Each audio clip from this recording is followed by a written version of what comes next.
Everyone has an opinion about how rich people spend their money. The yachts, the private jets, the Rolex on every wrist, and some of that is real. But the version of wealth spending that actually builds lasting money, the habits of people who stay wealthy rather than just look it, looks almost nothing like what you see on social media.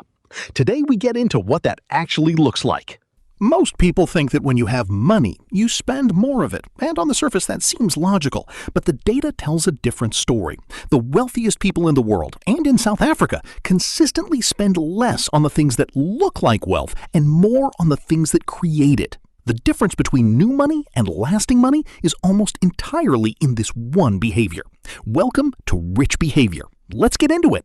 The first and most important thing wealthy people spend on is assets, things that go up in value over time or generate income while they sleep. Property, equities, a stake in a business, not because they are boring people who don't enjoy life, because they have done the maths on what 50,000 Rand spent on a depreciating car looks like versus 50,000 Rands invested in a JSE-listed ETF over 10 years. The number is not close. Wealthy people are not anti-spending. They are anti-spending on things that shrink. That one distinction changes every purchase decision they make. The research on this is consistent. Money spent on experiences generates more lasting satisfaction than money spent on things. Wealthy people know this, not because they read a psychology paper, but because they have been through the cycle of buying things and feeling the high disappear within days. So they redirect that budget toward experiences. Travel, meals at restaurants worth remembering, concerts, wine estates, time with people they love in places worth being. Not for the photograph, for the memory. Things collect dust. Experiences compound into a life that feels full. This is the one most people skip when money is tight, and the one wealthy people never compromise on. A quality gym membership, a good medical aid, a nutritionist if needed, regular checkups before something becomes a crisis. The reason is simple. Your health is your most important asset.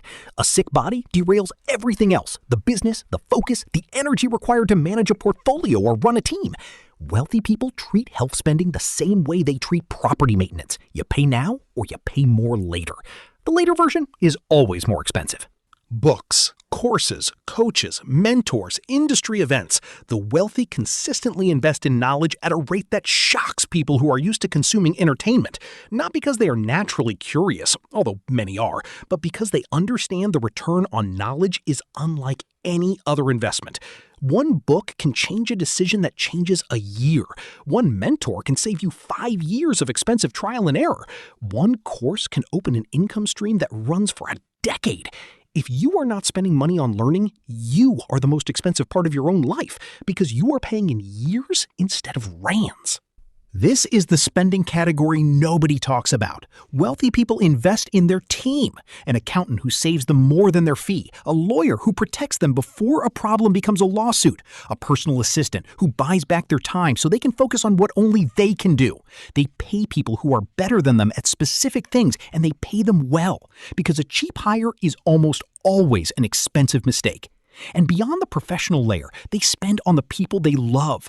Not to impress them, to give them experiences and access that changes the trajectory of their lives too. Here is what all 5 of these spending habits have in common. Every single one of them is an investment in something that gives back, an asset that appreciates, an experience that enriches, a body that performs, a mind that grows, a team that multiplies your output. None of it is random. None of it is impulsive. It is a system, a quiet, consistent redirection of money toward things that return more than they cost. The question is not whether you can afford to spend this way. The question is whether you can afford not to. Subscribe, and next video, we're talking about something that almost nobody in your circle is discussing: what wealthy people do with their money at night while everyone else is sleeping.